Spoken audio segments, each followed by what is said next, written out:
Awesome. Welcome, everyone, to the Black in School Coalition's Equity Multiplier Roundtable. We're so happy you could join us today for a conversation about approaches that have worked for folks across the state in terms of improving outcomes for African American students. We have a really great group of panelists today, folks who are practitioners in the field who are doing this work, have been really successful in various ways, and we wanted to bring them together to have a conversation about ways that we can improve outcomes for Black students, especially as it relates to the Equity Multiplier. Just to give you a little bit of history about the Black in School Coalition. So the Black in School Coalition was formed last year in 2022 when a coalition of religious, faith, civil rights, and education leaders from across the state introduced a measure, AB 2774, which was co-authored by Assemblymember Dr. Keela Weber and Assemblymember Chris Holden, that sought to add the lowest performing subgroup of students to the local control funding formula, which many of you know is how we do education funding here in California. That bill would have added Black students to the LCFF because Black students are the lowest performing subgroup of students. It would have added them to the LCFF, not because of their race, but because of their performance. That bill enjoyed unanimous bipartisan support in both the Assembly and the Senate. And we were well on our way to having over $500 million of ongoing funding added for Black students in the local control funding formula. Unfortunately, that bill was not signed and was pulled at the last minute by the author and was offered a deal, if you will, and that deal is the equity multiplier. This equity multiplier is $300 million in ongoing funding that will fund schools who serve a high proportion of low-income students. And in addition, there's an additional metric of stability indicator that will ultimately be the ways that this money is allocated to schools. And so what we want to do today is to have a conversation again about how LEAs across the state can be thinking about implementing this money as they can expect to get it within the next few months.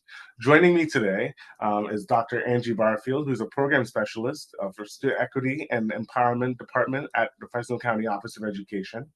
Pastor Cedric Nelms, who's a community organizer in LA from Innovate Public Schools. We have Ms. Khadijah Brown, who's the president of the Board of Trustees for Berkeley Unified School District and also a teacher.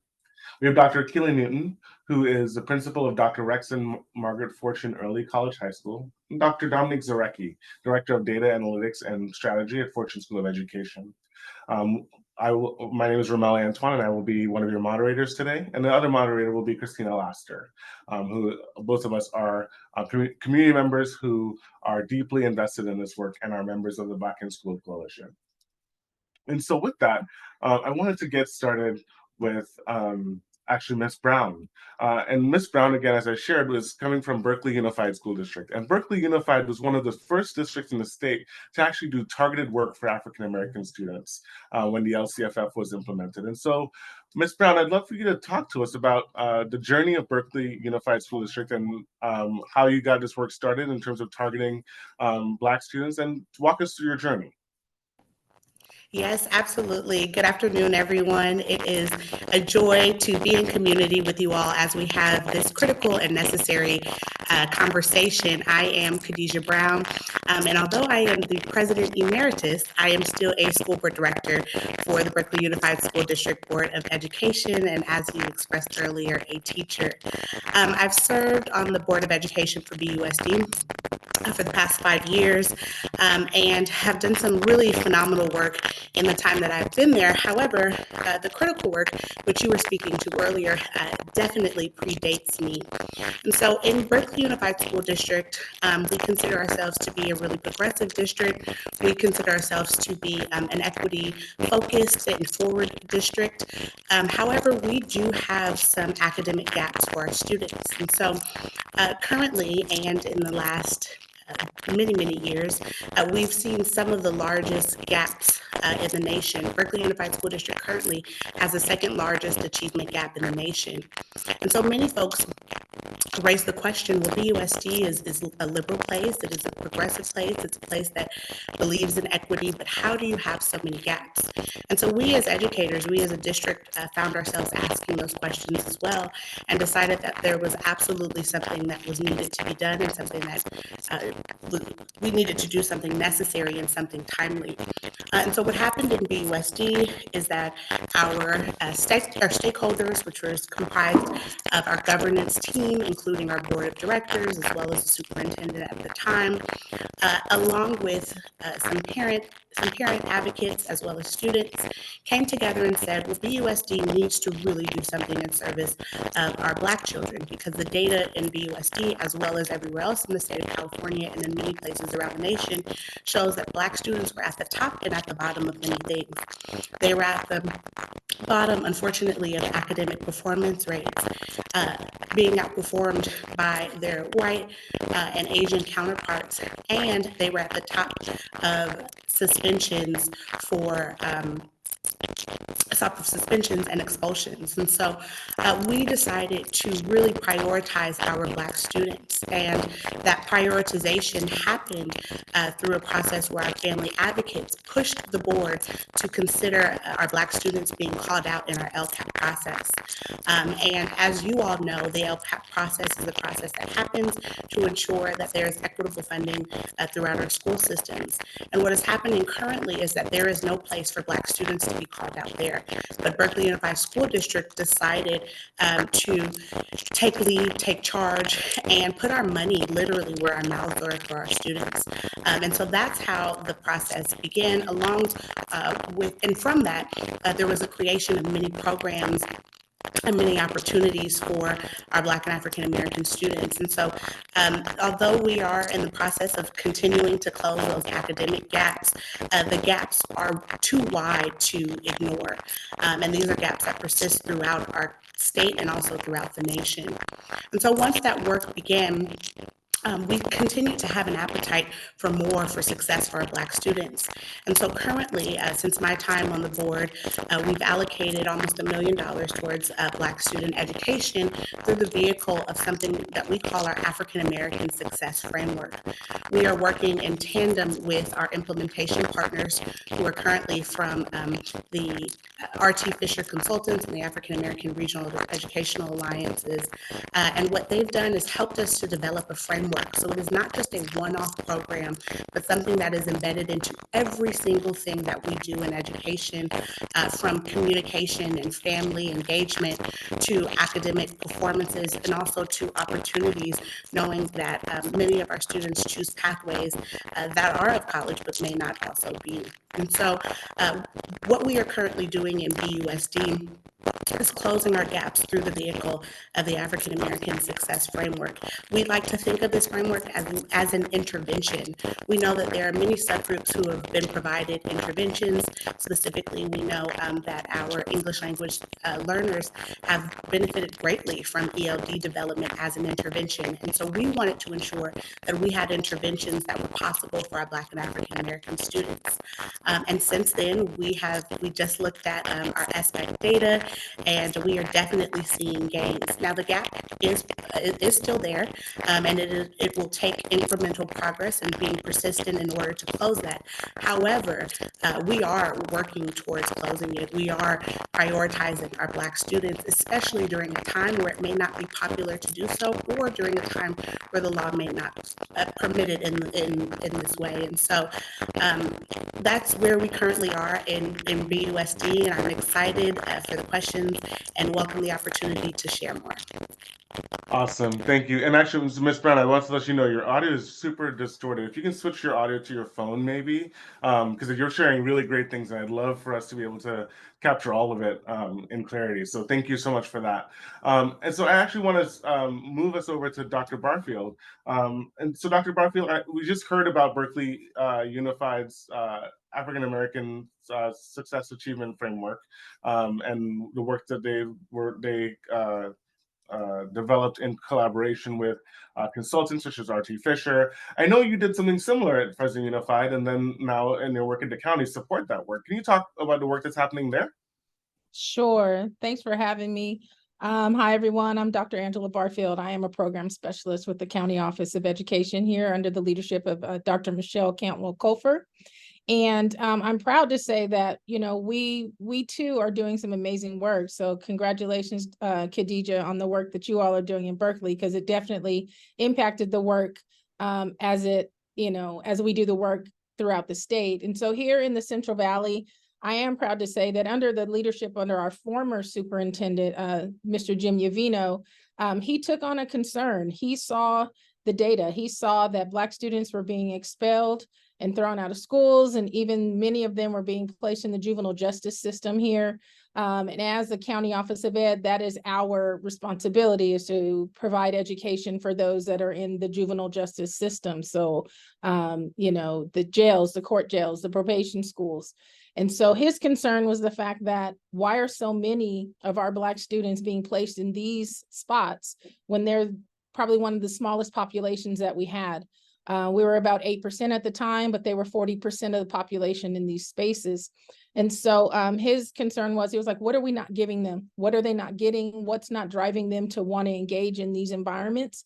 And so he charged us to create a program that built cultural spaces that were affirming, that the kids felt, great in, but also bring them in collectively so that we could work on student voice efforts.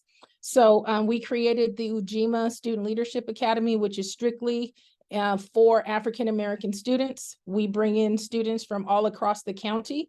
If you're not aware, Fresno County has 32 school districts, but our major school districts that have the majority of our African-American students are right in the city of Fresno and Clovis areas.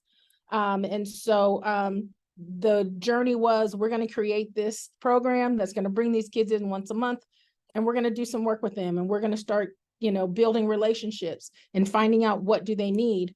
And I'm proud to say that here we are 7 years later, and we're still doing this, and they're beating down the door to be a part of something that's culturally affirming, which led us to believe and understand that that's what's missing. These kids are in spaces that are not culturally affirming. They do nothing to really drive them to want to be their best selves.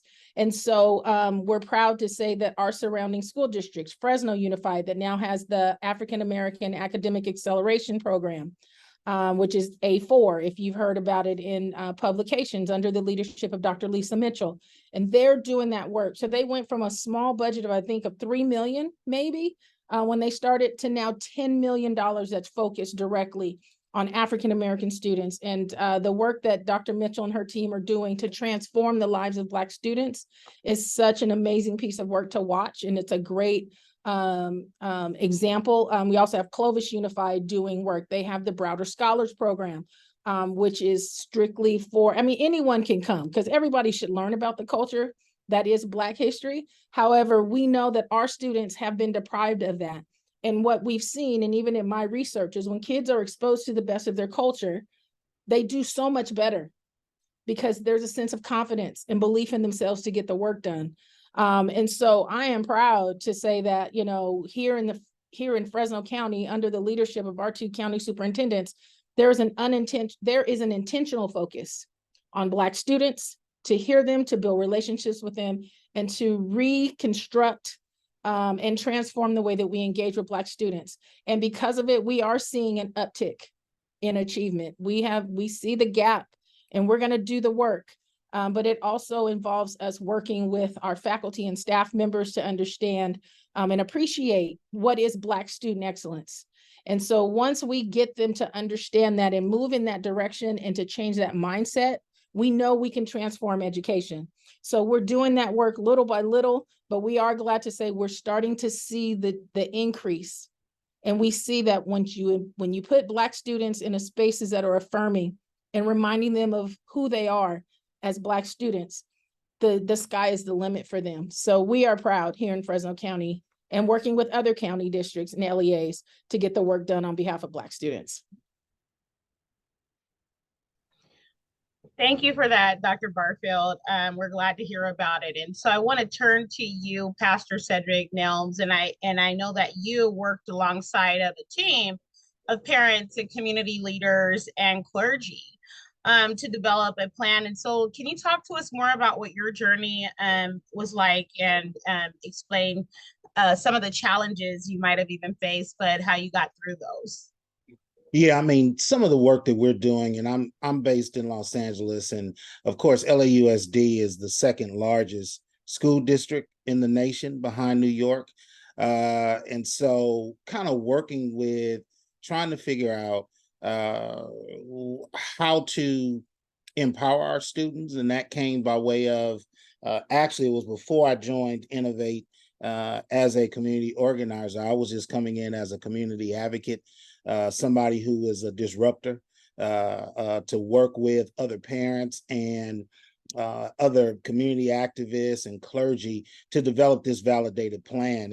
And the biggest thing that we were able to do is we were able to get, at that time, Mike Romero, who was the superintendent or the local district superintendent over local district South, to be able to step in and say, yeah, he was going to be unapologetically focused on Black student achievement and what that meant and what that entailed. And a lot of that came by way of us developing this validated plan. And that validated plan was to be able to speak to the Black Student Achievement Plan that LAUSD has. And in a nutshell, the validated plan, if you put yourself in the mindset of how the government is supposed to run, it's a checks and balances. BSAP has certain steps that it's supposed to address to get Black students to achieve. The validated plan is supposed to, it lays out a plan of how to address that, all the way from hiring and sustaining of Black teachers and administrators and counselors, to curriculum development, to being sure that it speaks to the student on a more, how can I say, case-by-case customized basis, being sure that there are Black parent advisory councils at schools, making sure that there's Black student unions at schools. And how LAUSD has broken that down is into these tiers. Tier 1 schools have your highest population of Black students, wherein your tier 4 schools don't have as many Black students. And then it's based on what that school is doing. And so if a school is achieving well and doing what it has to do, it may not get the same funding that a school in the more urban area gets that is struggling to educate Black students. And so that work that we did early on, and that was pre-pandemic, led to, of course, me being hired on as a community organizer with Innovate Schools, and now working to galvanize Black parents from an organizer perspective, to where we've developed this Black Parent Network. And that Black Parent Network goes across school districts. Here in Los Angeles, we have several different school districts: LAUSD, Compton USD, Inglewood USD, Long Beach Unified School District. And what we were able to find is that regardless of what school district Black students and Black parents were in, they were still seeing this same anti-Blackness, if I can say that, across school districts. And so the Black Parent Network is there to galvanize parents, to mobilize parents, but most of all, to educate parents. A lot of times parents don't even understand. I'm a father of 5, and it took me going through my own IEP with my own students to understand what an IEP is, to understand what, when they assess a child and say, okay, they need to be in special ed, what rights do I have to work with that, to where my child is not in special ed continuously. There are SMART goals that you can set to where once your child achieves those, they can be graduated out of special ed. And so educating parents, engaging parents in this work of organizing and mobilizing, and also expanding that reach to wherein our hope and dream with the Black Parent Network is we can have different sites, if you will, in different states, because we know it's not just a California thing. We don't have enough time to talk about that other state on the other coast that's down where the hurricanes hit a lot. We don't have enough time to speak about that. We don't have enough time to talk about what's going on in New York and Detroit. But if we can expand this thing, we can begin to support Black parents in a way to where in every school can have a validated plan. I appreciate that discussion about the robust support for parents, and definitely talk about pre and post pandemic. And so with that, I want to bring Dr. Zarecki in to talk about some data, and really talk about the efforts from 17 and 18, 2017 to 18 till now. So Dr. Zarecki, welcome. Could you talk a little bit more about those pre and post pandemic efforts? Sure. So, pre-pandemic, that's when, there were initial efforts from, Fortune participated in a little bit to try to provide additional funding to, the lowest performing students in the state. And it ended up resulting in a compromise called the Low Performing Students Block Grant. It was a one-time funding of $300 million. And it was distributed during the 2018-19 school year. And it was the funding was based on do students meet certain criteria? So they had to be considered low performing, which meant score level 1 or not met on either the ELA or math tests, and then no higher than a 1 or 2 on the other tests. And they had to not already receive funding through either supplemental grant in the local control funding formula, and they couldn't receive funding through special education services. So these are kids who are low performing and they're not already receiving this sort of additional financial support from the state. And then districts got funding, and then they had just reporting requirements. Well, there are two requirements. One was, okay, you need to make sure the services you're providing are evidence-based so that you can, have a high likelihood that what you're going to do with this money is going to make an impact.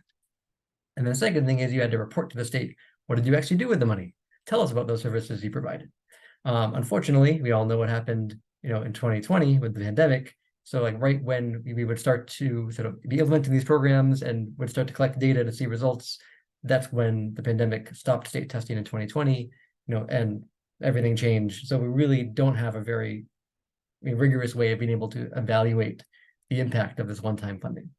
But that's, that was sort of an initial effort. And just to get back to another part of your question is, Black students sadly have not, this isn't a new phenomenon of low performance in California. Black students in California have been underserved and low performing for decades. Like as far back as I go in the data, it doesn't matter if you're looking at 2021 or 2001. There's a similar gap between Black students and other students in the state. And one data point that always jumps out at me is the difference between low income white students and non-low income Black students. Because often people will say, oh, well, this is really about income. It's not really about race, right? But low income white students, 32% of them this past spring were meeting the standard in math. When you look at non-low income Black students, only 29% of them are meeting the standard in math. So it's like, even when you're looking at, income, it sort of boggles the mind at how significant this academic gap is. And it goes to show how many resources need to be devoted to this issue to try to rectify the situation. Do you want me to talk more, keep going and talk about the equity multiplier, or should I stop and let other people talk? You can stop right there. I just wanted to bring in some of those data points, and I wanted people to understand that this is a prolonged effort, right? This isn't something that we just started talking about after the pandemic. And I'm sure if you're the parent of a Black child, you know that very well, right? And so with that being said, I want to go to Dr. Newton and Khadijah Brown. I want to ask, how important is the discussion around the data and disaggregating that data when it comes to creating a plan that works for our students across the state? And either one of you can go. Dr. Newton, if you want to go first. Okay, yeah, thank you. So I'm Dr. Kaylee Newton. And I have the privilege of being the principal at Fortune Middle School and Rex and Margaret Fortune Early College High School. And that is a middle school and the only high school that we have in our charter network for Fortune School of Education. And we almost any decision that we make here at Fortune School is deeply rooted in data. As principals, we meet once a week and we review the data, whether it is interim assessments of our scholars in math or English, whether it is iReady diagnostics. We switched to iReady this year. We were using NWEA. Or whether it is in general what the SBAC scores look like, what's our projected growth. We create organizational priorities every year as an organization that's rooted in the data. And so what it tells us and what it tells me as an administrator is some of the work that we're already doing is making an improvement. Our scholars are seeing an incline, right? Since pandemic, right? Post-pandemic, we had amazing scores. Pandemic hit, and then we saw some regression. And so we are moving in the right direction. But like you said, Christina, it is a slow climb to get our scholars back to where they can achieve, to where they need to be. And so with all that being said, data is extremely important. It's the only way for you to, one, know that any initiative that you're putting in place is actually serving the kids that you intended to serve. And two, for you to see how effective it is, right? And if there's any shifts that need to happen while looking at the data. And so for those of you that heard the term SBAC and may not know what we're talking about, because I see some parents on here, we're talking about the smarter balanced assessments, right, that are part of CASP. And those are the annual standardized test results and measures. And so I just wanted to make sure I broke that down. With regards to you, Khadijah, like how important is in your role having that data disaggregated, being able to see it across grade levels and utilize it for your plans? Yes, thank you for the opportunity to chime in on this one. And hopefully you can hear me through my phone. I apologize. Sounds perfect. Okay, good. Apologies about my sound earlier. But looking at data is a critical part of being a board member. It's a critical part of working in a school system because data helps to inform change. Even as a teacher, I look at data on a weekly basis, and that data helps to improve my instruction. But as a board member, the data tells us a couple of things. Number one, it tells us where we are. Number two, it tells us where we've been. And number three, it tells us where we need to go. And so in looking at data in preparation for budget allocations, this data is, we in BUSD looked at our data over the years, right? And so it's data that is shared out and shared up pretty often. It's data that we share with our community, and so we share it during our board meetings. And it's data that is also shared with our caregivers, our parents, our families who are responsible for our young people. But the most effective way, I think, now to look at data is looking at data through our California dashboard. And so recently, a couple of years back, California adopted this dashboard system, which serves kind of like a report card for school districts. And it was such an eye-opener for so many school districts when this came about, because most of the time you are looking at your SBAC data or your data from your state assessments. And sometimes you may also look at attendance data. But what I love about the California Schools dashboard is that there are 8 different indicators that determine how well a school is serving students. Not how well students are performing, but how well we are serving students. And from that, you were able to capture data about how they're doing in math and in ELA, how they're doing with their attendance rates. But one of my favorite parts is college and career readiness. How are schools preparing our students for life after high school? And so in BUSD, what we noticed is that as we are looking at this data, there are places where we have gaps. And so many folks think about Black student data, Black student achievement as a Rubik's cube, something that is difficult to figure out.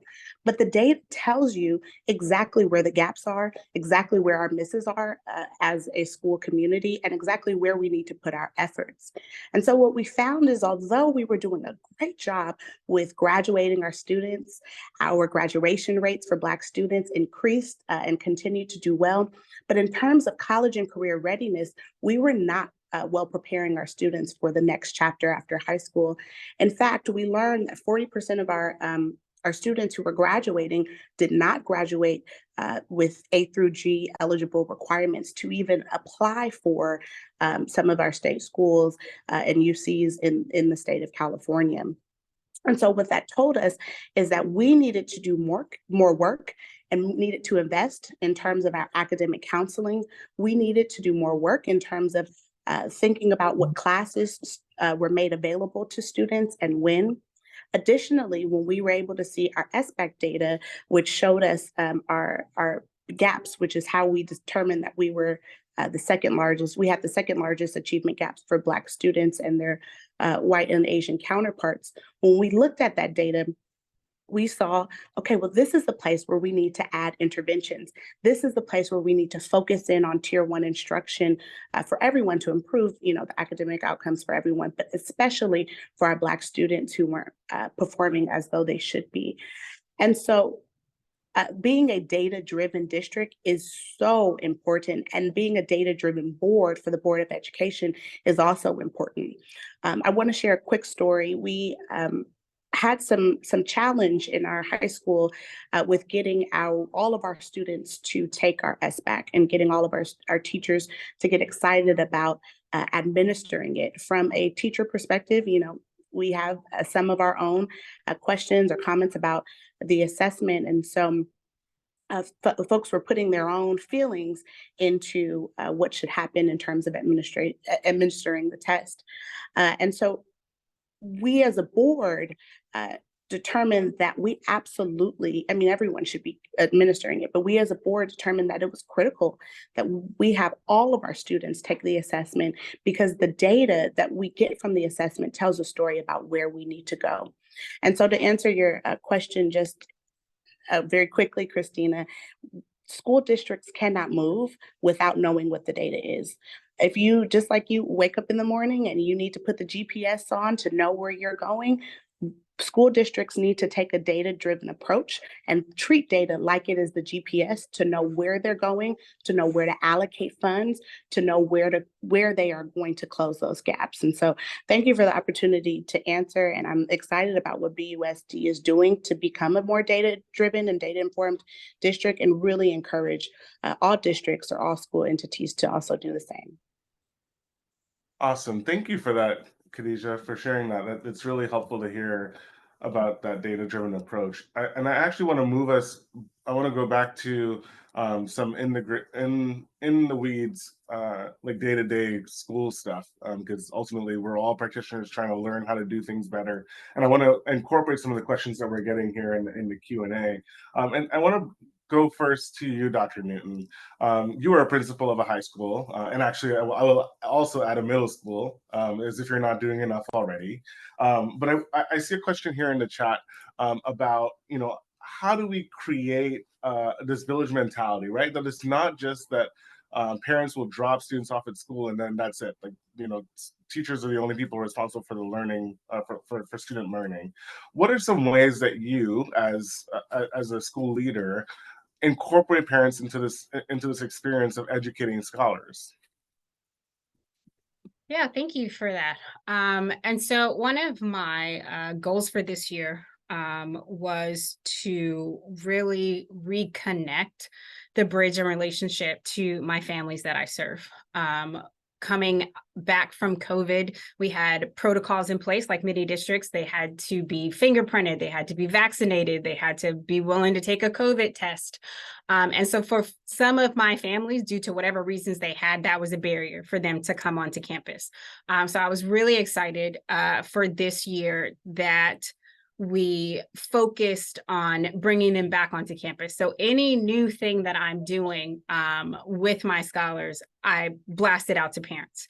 We have been in our anti-bully month this past October. So we've had different activities that we've done. We've had a rally where I had the cheerleaders performed. I blasted out to the parents, hey, if you want to come to our rally, it's from 8 to 8:30. We have visual and performing arts here at my school, and we have trimester performances, we have monthly performances. And so anytime their scholars are performing, I blast that out to my families to get them back on board so that they can see all of the positive things that we are doing at my campus and all of our campuses in particular.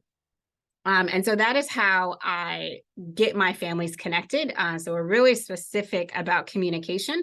And one of the things that we started this year is parent cafes. So it is a group of parents that will come together, and it's not a venting session, so to speak, but it is a space and opportunity for parents to talk about what are some of the concerns that they have about the campus in general, what are some concerns they have about their scholars, and then as a collective group, how can we address some of those concerns? And that is something that will happen twice a month here. And then we also have parents and pastries that we have reinvited to our campus, where we're just inviting, you know, parents, grandparents, cousins, uncles, whoever, right, from 9 to 10 once a month to come in, share pastries, and let's just build a partnership again. Because again, I am keenly aware as an administrator that we severed a bridge when we put in protocols that ultimately kept our community safe, but it cut off our most important stakeholder and our parents. And so making sure that we're intentional about that. The other thing I do just as an administrator with my staff that we talk about often in our faculty meetings and our strategic planning meetings, we talked about it during professional development before, you know, scholars even hit our campus. We have, 2 weeks with all of our educators. And this mindset of the school is our classroom. So it's not just my kids in room 109. It's not just my kids in room 111. Like every single kid on this campus, and I have 5th through 12th grade, are all of our kids, right? So it's not enough for me to walk past and see something happening. And so I am really intentional with my staff, is that is the mindset that we have to have, because we don't teach in silos. We can't fix things in silos on this campus. And it is important for all of my scholars that I interact with from grades 5th to 12th grade that they feel seen, loved, and heard. And the only way we can do that is if we have that mindset that the school is our classroom. All of our kids are all of our kids. And we're stepping in and standing in the gap for scholars that need it. Thank you, Dr. Newton. And as a point of personal privilege, because I know you and we've talked about this before, so the early college high school allows scholars to finish with their high school degree and their associate's degree. We know also, and this is just in general, that one of the barriers to parent and community participation in the school building is often because parents don't know how to, and or there may be some insecurity or anxiety about engaging in that way because of past traumas, and we recognize that. Dr. Newton, you've shared with me some really inspiring stories about parents and caregivers who have gone through this sort of re-education process along with their scholars. Can you share some of that to just sort of give us some light, some Yeah, sure. So it is true. So my scholars have the opportunity to earn their associate's degree in general science and their associate's degree in liberal arts with an emphasis in general science, because the classes transfer over. And so we've partnered with Consumers River College to build out this 61-unit degree throughout their high school career. So we start them off slow. Their freshman year, first semester, they take one class. It's freshman seminar. It is based around college success and how to do college right. And there's other guest speakers that come in and talk about their college experience. And so they get a baby win under their belt. They get used to what it's like to take a college class. And then second semester, we introduce 2 college classes. One is a PE class and one is a film studies class. And so all 3 of those classes are taught on our campus, where the professor comes to us. Now, once our scholars hit to 10th grade and above, we give them 3 classes each semester in order for them to build out that 61 unit degree. And so we, again, like I said, are very intentional about all of our incoming 8th graders. We have parent sessions, we have scholar sessions to talk about the difference between what it's like to be in a college class, what it's like to be successful, how successful you need to be at the high school level. Because whether you take a college class or not, our high school curriculum is built in a rigorous way so that they can get to and through college, right? All of our scholars are offered this pathway. And so half of our freshmen start on the pathway, the other half, for whatever reason, and understand that every learner is different, right? I may not be able to juggle college classes and high school classes at the same time. So we support those babies either way. But our regular high school diploma is an A through G certified. So it isn't a question of once you graduate from us, are you going to be able to apply to a college and get in, because you are taking the classes that you need. So we make sure that that's done. And then we build in support for the scholars, but we also build in support for parents. And so as we walk through this journey with scholars that are taking dual enrollment classes, we get some parents that are like, well, I really want to support them further, so I want to take a class with them. And we're like, okay, we give them the schedule. This is what they are going to take. And if they need help and assistance in enrolling, we help them just like we help the scholars and kind of walk them through. So this past graduating class, I had a mother and a daughter who walked the stage together at graduation. And so when talking to mom, it was always a dream of hers to finish her associate's degree. But as you know, life gets in the way. And as a Black mom, you feel like you got the world on your shoulders and you give everything to your kids and you are last. And so what happened when her daughter started freshman year at the high school and she found out about this pathway, she said, okay, well, I want to do it right alongside her. So if she has questions, I can be there to support her. Her school is going to support her. So they were taking classes together. They were studying together. And it was just a beautiful moment to see them walk across the stage. Last year, we had 5 of our graduating seniors get their associate's degree. And so it's just an amazing experience to see that while we push the agenda of Black excellence and we allow our scholars to have access to these college curriculum, that we are not only changing their lives, but we're changing the trajectory of their families, because it spills over and they want to then do better for themselves as well.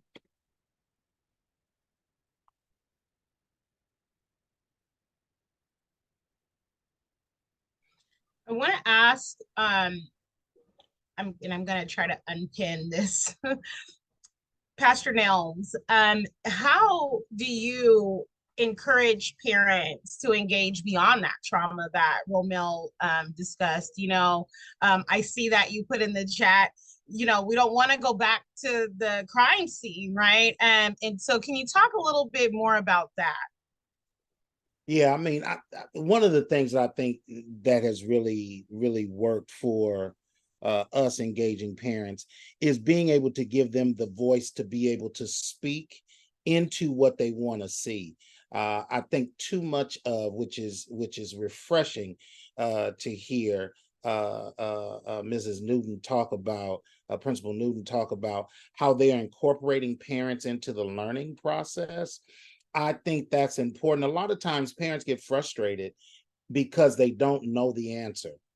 And so parents want to know, and they want to be able to ask questions about what's going on in the educational journey of their child. And so case in point, we had our Black Parent Network meeting a few weeks ago. Maybe it was last month, and one of the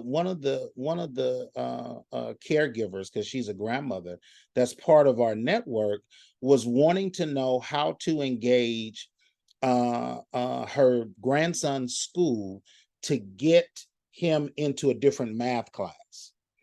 And she was asking, what do I do? Because she was frustrated. She tried to go through the typical protocol of talking to the principal, talking to the teacher, some of these different things, and she wasn't getting the answers that she needed. And so as a collective network, there were parents who were able to help her and give her advice on how to engage the school.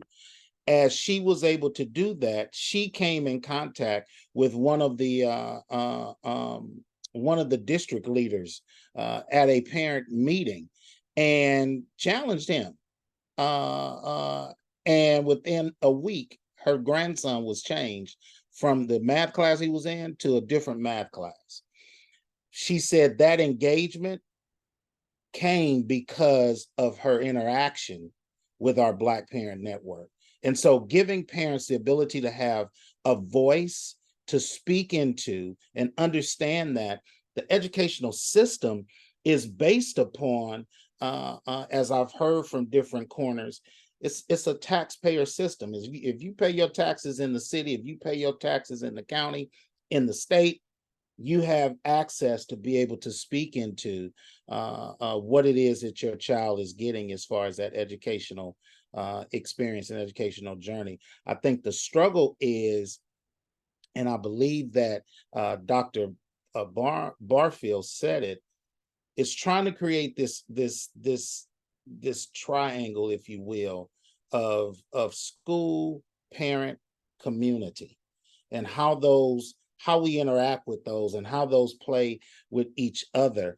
Sometimes I think that our school systems and local schools are too shut off. And I think they sometimes do things that make parents stand off. And so if you have a program at 8 o'clock in the morning, if you're a single mom or a single dad, or you could be a married couple, like me and my wife, we found it hard to engage at the school sometime because we had to be at work. How do you change that so that you maybe do one in the morning, one in the evening, so that you can get more quote unquote bang for your buck? I think parents need to see that schools are working to engage with them, but at the same time, the school needs to see that the parents are responding as well. And so creating this holistic, what I've termed this holistic pedagogy of school, community, and parents kind of working together to see how best to serve, at the end of the day, the product is the student. And so how do we do that from a way that is good? And that's what we've been trying to do, give parents their voice so that they can speak into that. Yeah, absolutely. Go ahead, Christina. And we know that, with regards to engagement, there's a diversity in a range of that, right?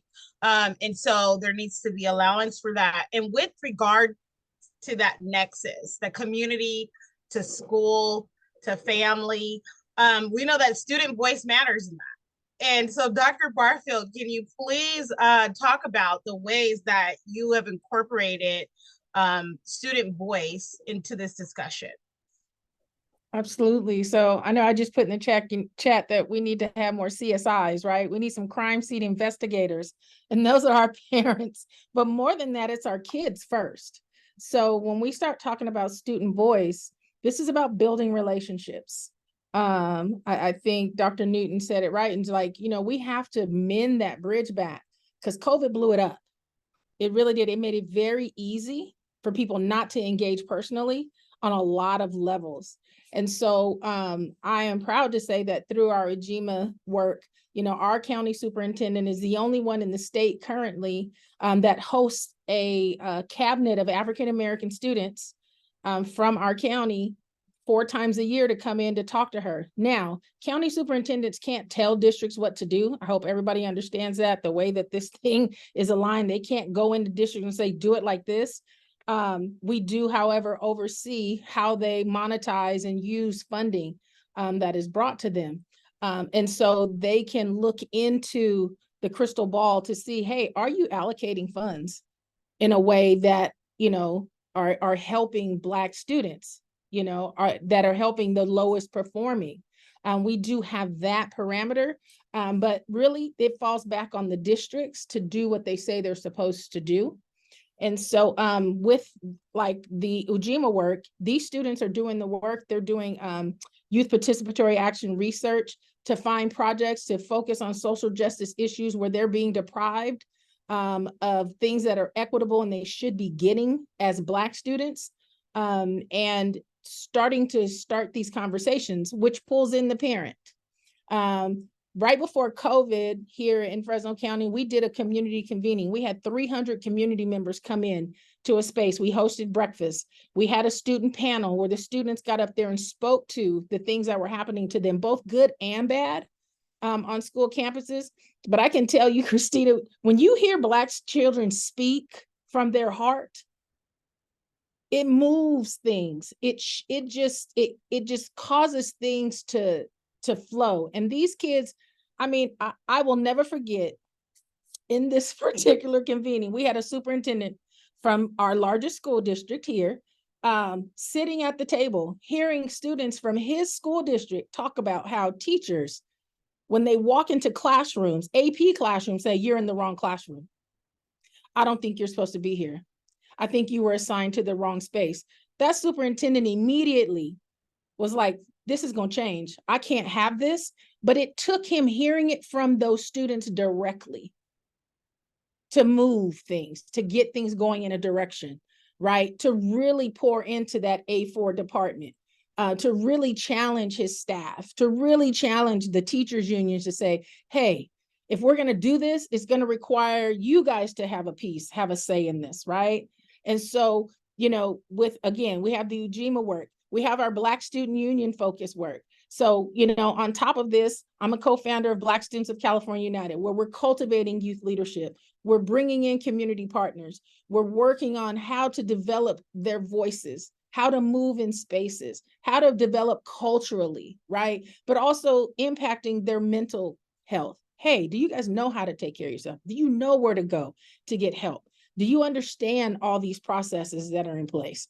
And so when you do that, Black student voice takes a priority. Sure, we have anti-Blackness everywhere. It is prevalent. They do not want to hear our kids speak because they understand it requires action. It exposes the worst of what's happening systemically in our schools. But imagine if you had just 300 Black students in the state of California all saying at the same time, "Yeah, you're not doing me right. This is not working for me. If you're about equity, this is where I need things to be. I don't want what everybody else has, because what everybody else has is not what I need. It's about me." And just imagine formulating that, and then that rolling over into the parents saying, "Okay, now I get it. So what you're not doing for my child is this. So now I'm going to show up at a school board meeting. Now I'm going to show up to those parent-teacher conferences. Now I'm going to start holding you accountable for these things. I'm going to be at the LCAP meetings. I'm going to speak up and ask for these things because it's my right." So student voice is so prevalent, because when we hear what our children have to say, even us as parents, I mean, my children are all grown, but I still hear them when they say, "Mom, this just ain't right. This ain't working." I'm going to move in that, in that motion. So investing in Black student unions on our campuses, it's not just about club. This is about formation, right? This is about teaching and learning. I remember when I was in Black student unions, when I was in high school, and we had a mission and a purpose. We've got to bring that focus back. We got to bring that mindset back so that our kids understand this is a space you go to improve yourself. This is a space you go to get better, right? And this is how we advocate for ourselves, to show up at school boards and say, "Yo, we know y'all got that money and we know what it's supposed to be used for. And we're here. We hear you, we see you, and we're demanding better from you." And I commend students here in Fresno Unified. These kids did a walkout last year saying, "Yeah, you're not doing this to us. We're not just Black bodies in these seats. We're Black minds that matter. And when we can train them and keep them in that mindset, they will go to the next level of learning in colleges and just impact change across the parameters." So yes, Black voices and student voice, it has to happen at every level. And Christina, let me leave you with this. Imagine if we had kindergarten through 6th grade kids with Black student unions starting at that lower level saying, "Yo, I can't read yet, but I need that book. I need you to do this for me." So just imagine. So that's the work if it trickles down correctly, we can impact change across the diaspora. Absolutely. And actually, Dr. Barfield, that's a really good segue. And I actually want to ask this of all of our panelists, because one of the reasons we're here is none of us have the silver bullet. We know that there's not a silver bullet to improve student achievement for anybody, but we know that for Black students specifically, it has been such a long history of being under-resourced and underserved that we know that we need to provide more for Black students. The data shows it. What I'd love to hear from you all, because this is a community of practice, now that there's this equity multiplier money, some of you will receive it in terms of the LEAs that you're at, others won't. But if you had a new pot of money coming into your LEA, what one or two things would you invest in your district, in your schoolhouse, to improve Black student achievement, and if possible, provide some data around that. Like, why would you choose X resource to provide for students? And anybody can take that, but I would love to hear from all of you. I'll go first, if that's okay. What I would continue to do would be to continue to invest in our African American success framework. I understand earlier that I got a little cut off, so you didn't get a chance to hear all about what our African American success framework is doing. But a couple of the comments in the chat really pushed me to talk about this and how important it is. We've been spending a lot of time talking about academic outcomes and student performance and achievement, but really it is the job of a school to take a holistic approach to educating our students. And that's what our African American success framework does. And so we have a strategic plan within our framework that focuses on a number of different areas with 53 action plans. And out of those 53 action plans, only 18 of them are strategic steps that talk about academic support and intervention. The rest of them, however, really focuses in or hones in on that holistic approach that we're talking about. So from ensuring that we create a school culture and climate where all of our students feel comfortable, feel safe, feel respected, feel affirmed, feel heard in our classrooms and throughout our school communities. And there are 4 strategic action steps that are inside of that. In addition, there's a focus on student behavior as well as mental health support. I say to people all the time that it doesn't matter how great your instruction is. It doesn't matter how great your curriculum is.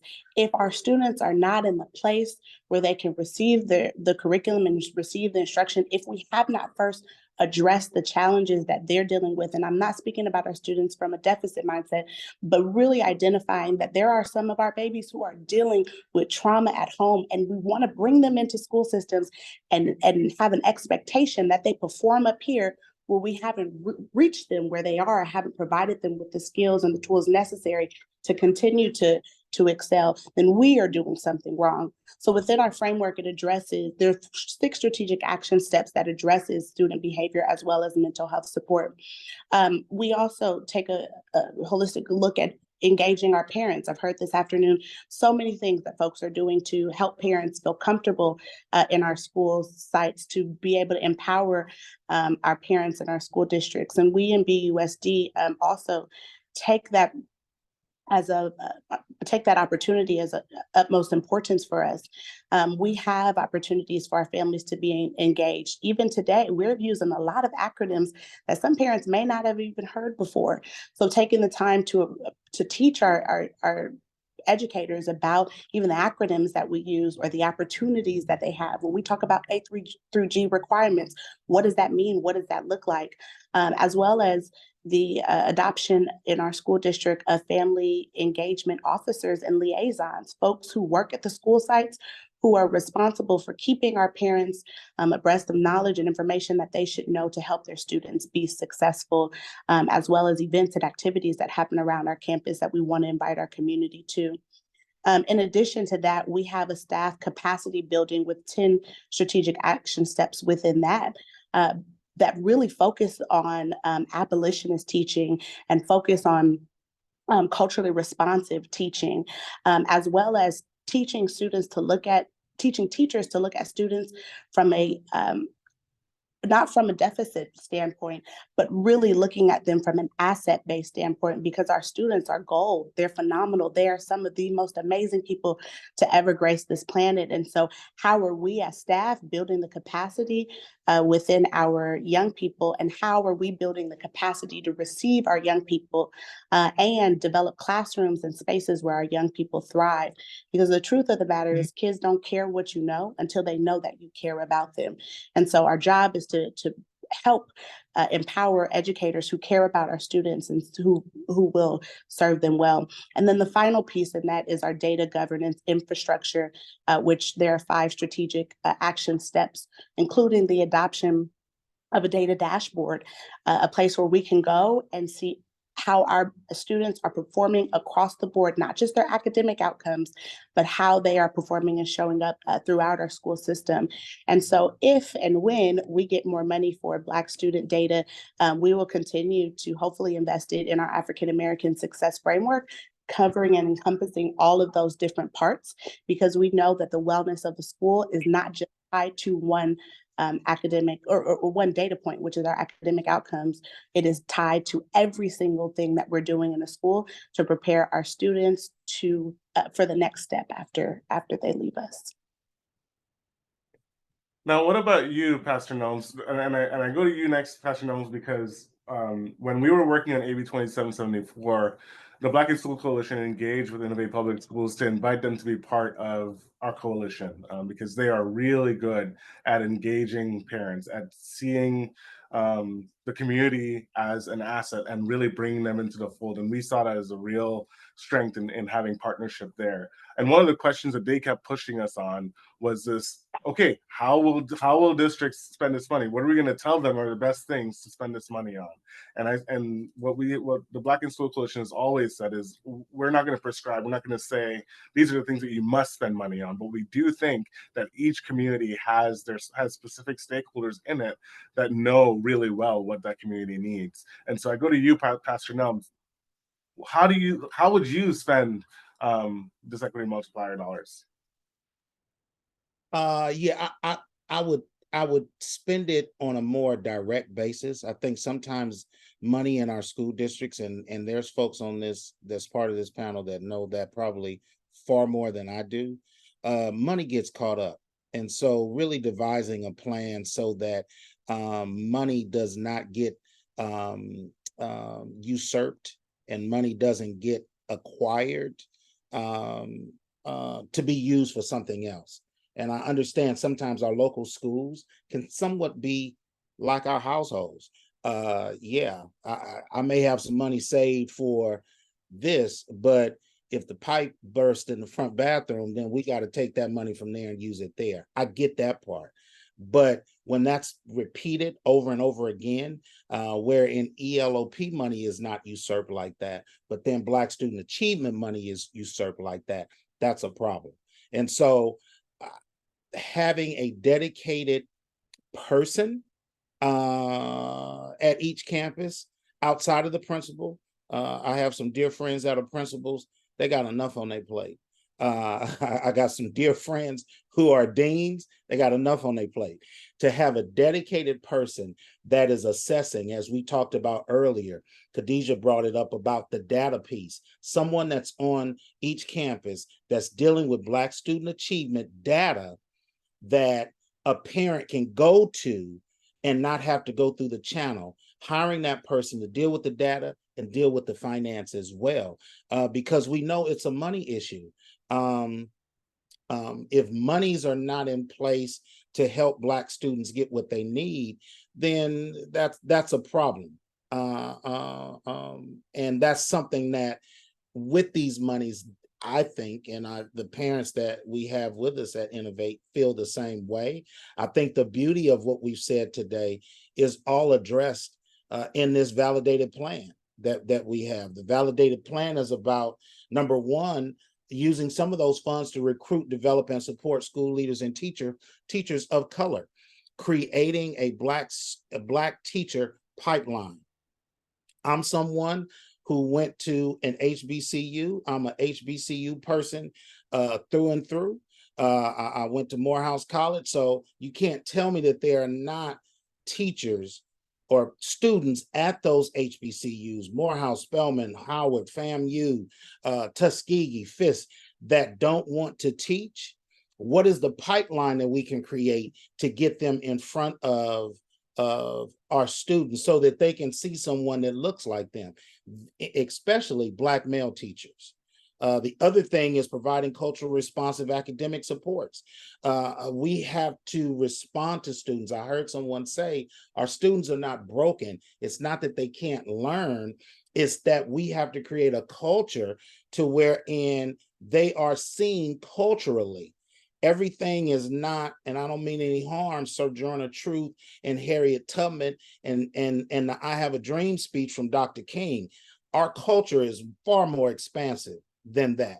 They need to know about the Geechee people. They need to know about the Gullah people in South Carolina. They need to know about this stuff from a culturally responsive academic way.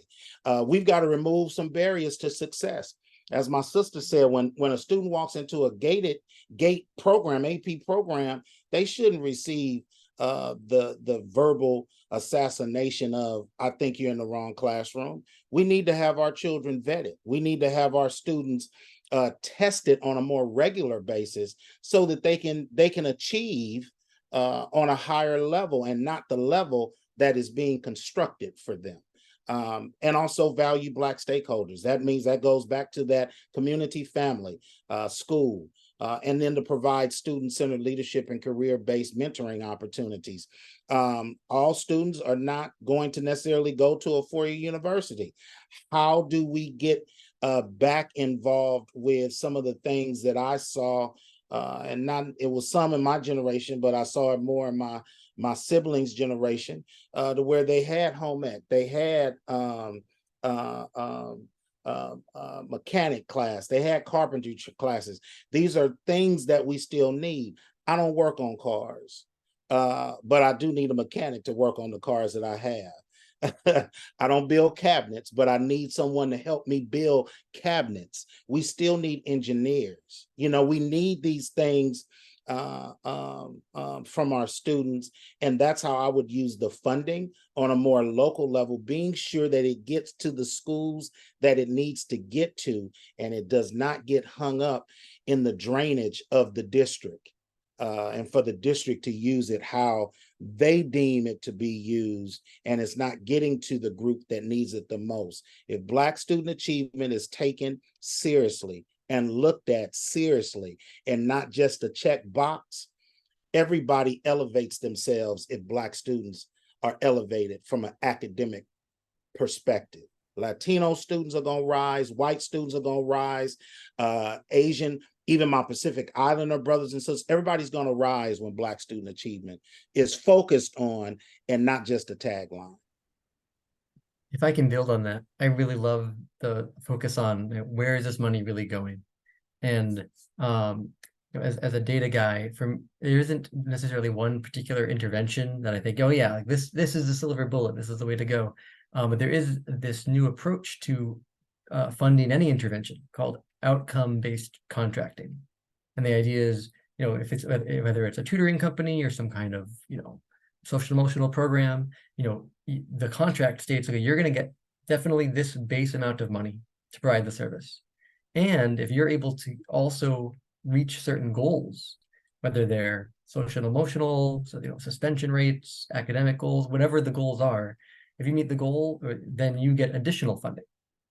So it's like you get, this is your bonus by getting these outcomes for our kids. And it's, helping to make sure that, again, the money doesn't just get lost somewhere in the shuffle, right? That it's actually getting used for the service, and that the service is, being, implemented with fidelity and ends up resulting in improved outcomes for our kids, which is ultimately what we're looking for.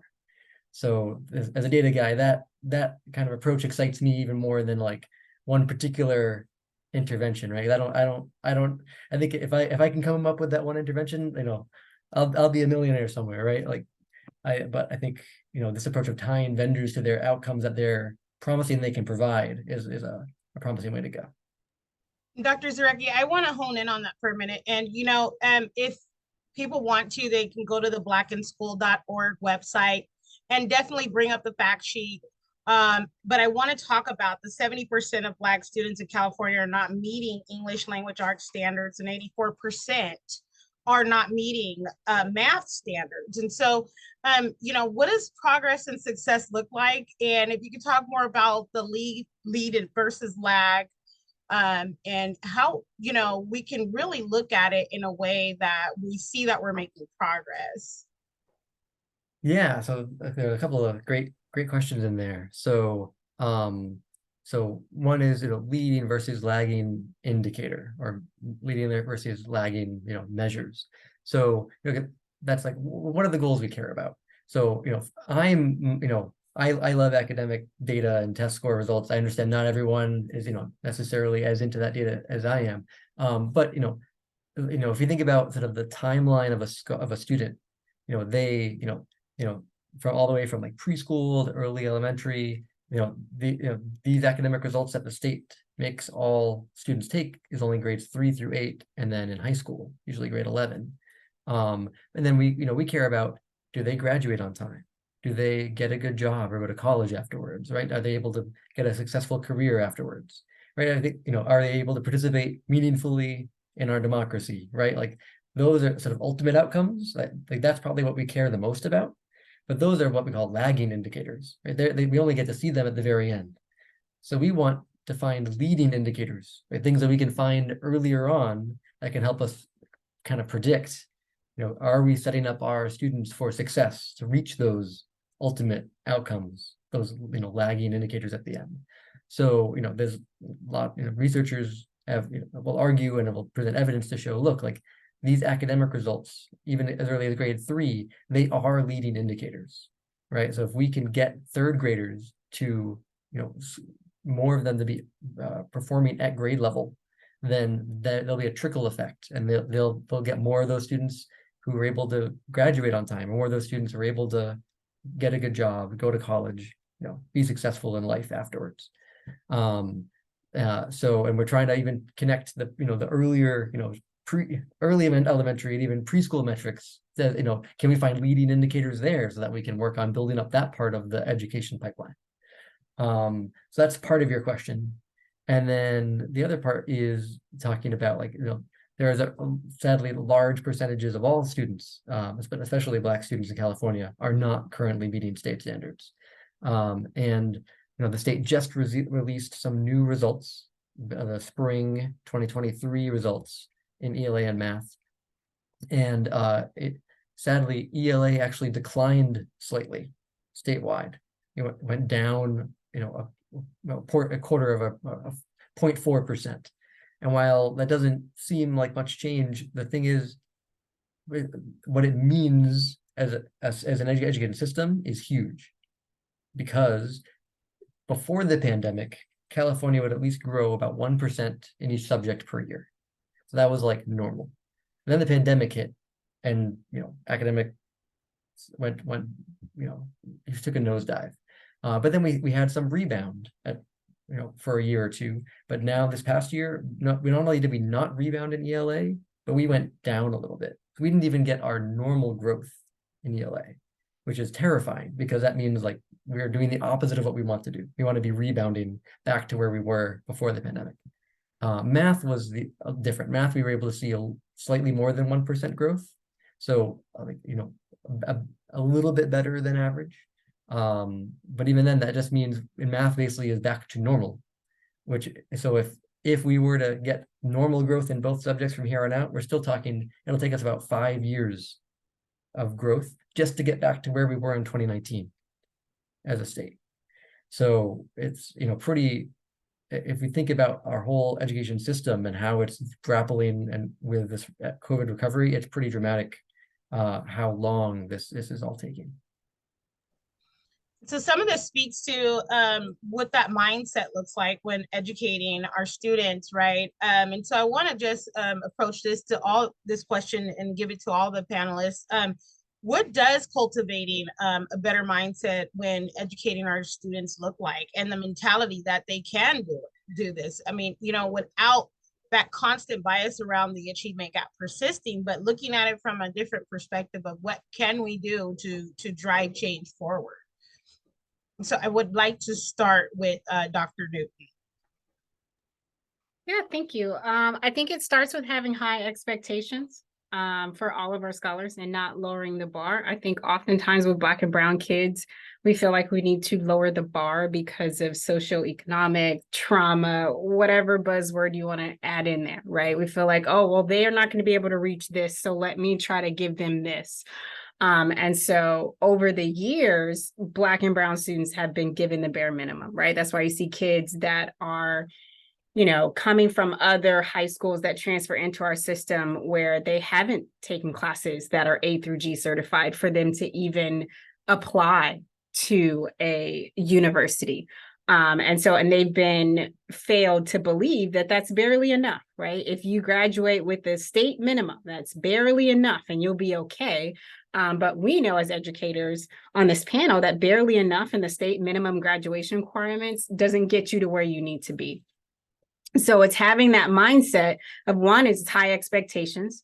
It's looking at the data and saying, okay, with those high expectations, I as a teacher and I as an administrator, I'm not going to change my curriculum, but how do I put in scaffolds so that even my lowest performing subgroup can rise to the occasion?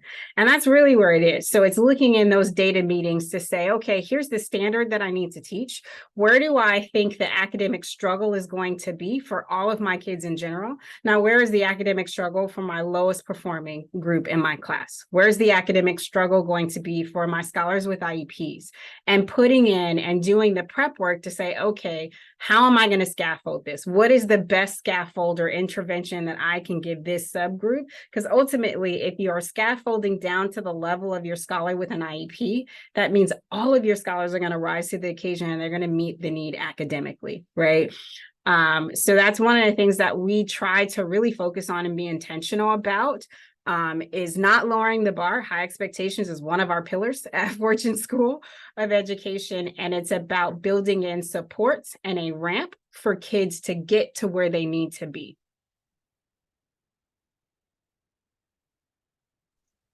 Thank you. If I could ask Khadijah to respond.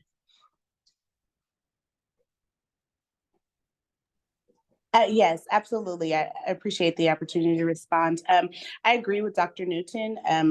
It is raising our expectations and raising the bar for our students. I think it is also about addressing implicit and explicit bias and how it shows up in our communities, in our school communities.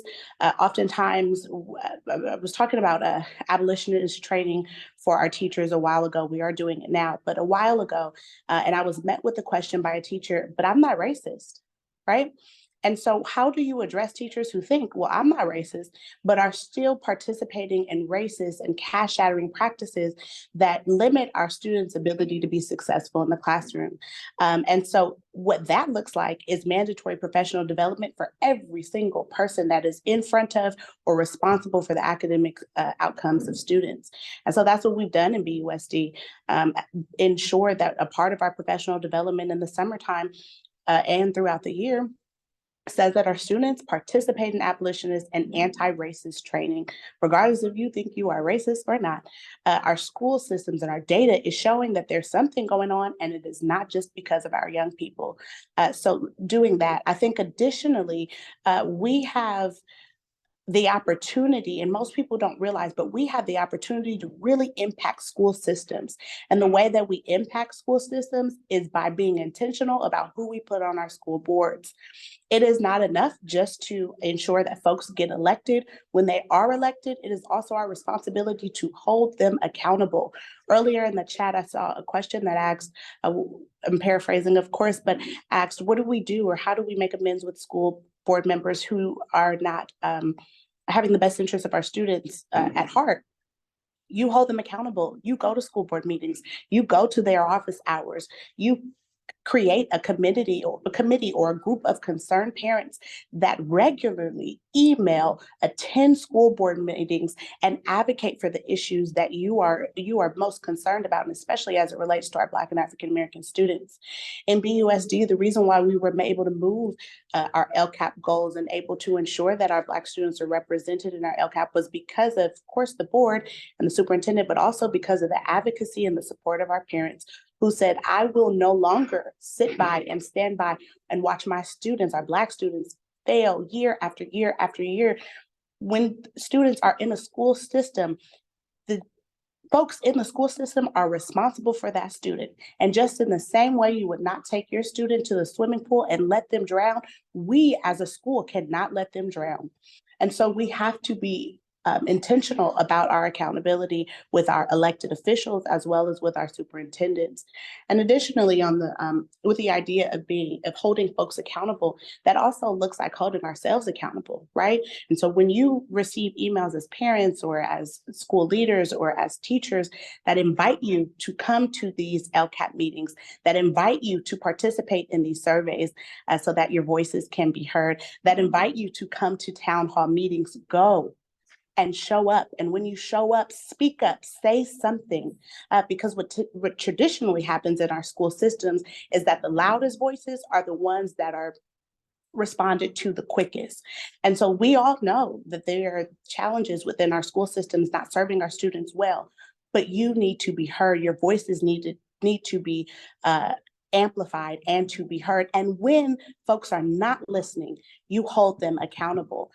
That's what has been done in our school district. And I'm really grateful to work in a school district that knows how to hold folks accountable and call you out when you are not meeting the needs of their students well. And so we are only able to see that success because of the advocacy of our families and because of the intentional and unapologetic focus that our district has put on Black student outcomes. Pastor Nelms, could you chime in there too as well? To the question of moving forward with the right mindset with regards to educating our children effectively and being transformative, you know, in that mindset. Yeah, I think it's just one to where we having meetings like this is very, very important. But I think also not just meeting for the sake of meeting. I think we really have to understand and help others understand that our children are gifted and they are beautifully and marvelously made, and that as someone said, we've got to stop allowing for districts and teachers and district leaders and teachers lowering the bar just so our students can pass. I never will forget when I was younger and my dad got on me one time because I got a C in a class, and I said, well, my buddy got a D. He said, so you okay with getting a C? He said, just because you got a C and your buddy got a D. He said, that what does that mean? And he used the analogy of, if your buddy goes and jumps off the Golden Gate Bridge, you're gonna go jump off with him? I said, no. He said, okay, so don't compare yourself to the student that got your buddy that got the D. Who in your class got the A? And you need to go sit with that student and see if you can get an A the next time. That's what we have to do. We have to ask and demand more from our students, and I don't think that's a problem. But we also have to ask and demand more from our local school site and our districts as well. And like my sister Khadija said, if they're not doing it, then vote their behinds up out of there. Get them out. If they don't appreciate the gifts that are part of the school and the educational institution, get them out. That goes from the district leaders to your principals to your teachers. We've got to be able to get into the muck and mire of the dirty water and start extracting the bad stuff out, and then pumping in some fresh water for our students to drink off of. And so that's my belief. I don't I don't want us to walk away from this and not do anything. We have to do something. The pandemic did this generation. It was a gut punch and a right cross and a 2-piece and a biscuit. So we got to help this generation to carry itself, but we also have got to, because some of our leaders are passing away. So the mantle and the baton is being passed to us to carry that on, to carry that fight on. And so we got to get in this thing. I see one of my good friends. We have to do it from a way of not just looking at the institution at the local school, but also supporting community-based organizations and faith-based organizations that have been doing the groundwork for so long and in the muck and mire. Give those folks support too, so that they can continue to do what they do, but also make sure that the districts appreciate them as well. So that's what I would say. If I could, Romel, just kind of add in there a little bit. This Yeah. is we're at the, if everybody looks at the calendar, yes, it's November 1st, right? But this is LCAP season. These are where districts are starting to ramp up. They're gonna have these meetings where they're gonna invite you in and give you a meal and say, hey, we want to hear you, right? And I know here in Fresno County, we have so many of these meetings where our parents are not present for whatever reason, right? And it's like, here's the time to be heard, to be present, and to make an impact. Let me tell you, here in the Central Valley, we have a lot of migrant families, right? But they're here. They go to those meetings because they're trying to understand, but they don't understand the system like we do. Like, you know, we keep talking about crime scenes. We keep talking about all this stuff, right? And so it is now time. It's LCAP time, and it's time for our students. So like what we're doing through Ujima is we're priming the kids, getting them ready to go back to their BSUs and start getting the talking points so that their parents can go into those meetings and say, these are the deficiencies that are happening at my school site.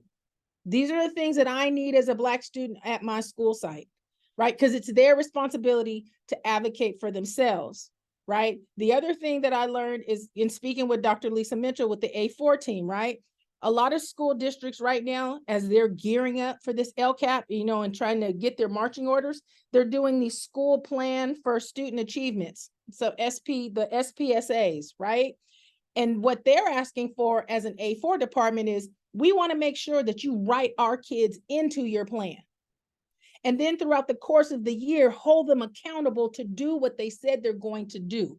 Because remember, some of those plans, they're district, and the district takes those plans and then says, hey, county office, here's our LCAP plan, and these are the things we're going to do. Well, it's one thing to just put it in writing. It's another thing to actually do it. And so this is where families can come in and say, hey, we know for a fact that this was a part of your plan, and we're not seeing these things taking place on behalf of our students. So what do we need to do?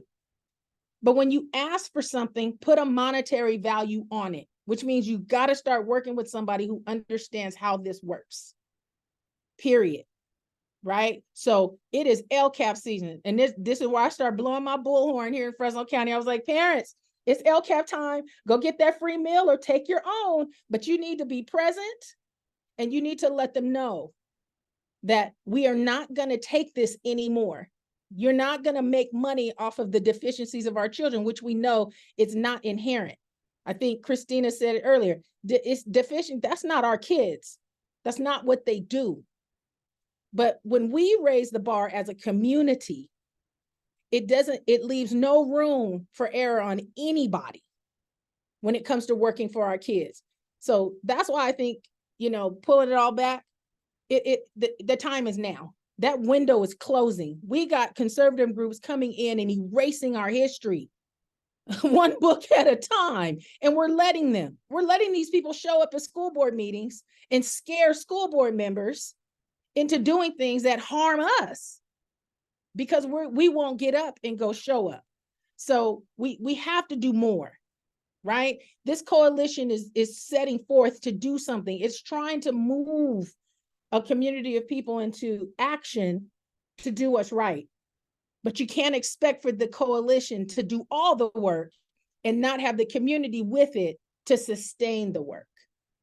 So I just wanted to kind of throw that in there, but please remember, everybody, it's LCAP season. So please go to the meetings and hold them accountable. Speak up, like Khadijah said, get loud so that we can get this thing moving and do what we gotta do. It's LCAP season, hashtag LCAP season. And then I'm gonna turn it over to Romel after I say this, right? That's gonna be our new hashtag. And so, you know, I agree with everything that the panelists have said about accountability. And it's a strong statement, you know, because they're coming from working inside of systems in various roles, one being a board member, right? And so I want parents to understand, and families and community partners, it's LCAP season. I'm gonna say it again because, you know, repetition. And I'm that parent, and I know some of you are too. I see names in the participants that won't only have the plan in writing, have it recorded in the LCAP, but follow up with the county to make sure they received it, you know, because I want to know what you're approving and if it's what we stated. And so that is fully within your rights as parents and stakeholders to do. Follow up and make sure that your advocacy and what you voice is put in that plan in the concise way that you did it, and then follow up at the county level to make sure that they received that information. Hashtag it's LCAP season. All right, Romel, back to you. Hashtag LCAP season. And so I'm going to ask a question. I'm going to give some history. I'm going to ask a question. And then if folks have questions that you haven't yet heard discussed and you want to get an answer to, feel free to put them in the Q&A, and make sure if it's directed towards someone that you put it in there so we make sure we get it out to that person. But I just want to give folks just a little bit of history in terms of like how we ended up where we are now, specifically related to this equity multiplier. Now, I shared at the very beginning that the Black in School Coalition was formed last year in 2022 as the measure AB 2774 was introduced. But this work didn't start in 2022. This work actually started in 2018 with now Secretary of State Shirley Weber, but when she was Assembly member, she introduced the first bill, AB 2635, that sought to do the same thing, to add the lowest performing group of students not currently receiving additional funds to the LCFF. And that bill also was it made it all the way through the Assembly, and then it stopped because then Governor Jerry Brown thought that it would violate Proposition 209. And I'm talking about this because I saw the question about 209, and I want to give some context about how we ended up where we were. And so in response to his thoughts, his feelings that it was against Prop 209, and again, this was outside of anybody else, he decided to ask her to pull it, and he offered her that one-time $300 million grant that Dr.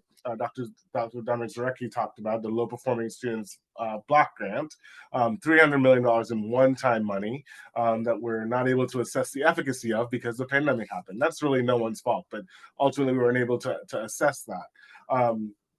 And now with AB 2774, again, similar policy was introduced in 2018. This was a bill that was unanimously voted on by every member, every assembly member, every senator, every committee. Everybody was in support of this. And Governor Newsom believed that this bill was in violation of Proposition 209. And that has been a thorn in our side, and really in the sides of anyone working on behalf of Black children or Black people in general in California. And I'm sure many of you know that.